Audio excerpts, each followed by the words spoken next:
লখিমপুৰৰ এজন যুৱকে জোনমণি ৰাভাক লৈ ৰচিছে এটি গীত, যিটো গীত শুনিলে আপোনালোকৰো চকু বৈ যাব। বৰ্তমান সময়ত ছ'চিয়েল মিডিয়াত সেই গীতটো বহুত ভাইৰেল হৈ আছে।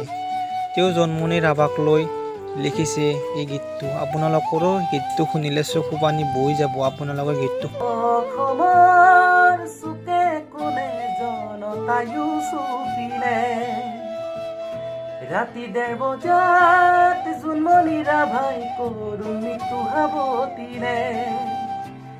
গাঁৱে নগৰে চহৰে বুলবুল বাৰবাৰ কৈ ওলালে, এচাই জোনমণি ৰাভাই বৰ দুৰ্ঘটনা নহয়, দুৰ্বৃত্তই মাৰি পেলালে, মাকে কৈ মাৰি পেলালে।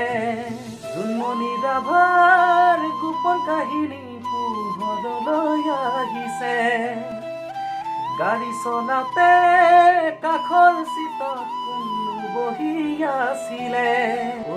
এই গোপন কাহিনী গোপন হৈ ৰবনি ফাদিল হ'ব লাগে। মোৰে মামা ৰাইজলে মামা ফাদিল হ'ব লাগে, আচল গোপন কাহিনী ফাদিল হ'ব লাগে।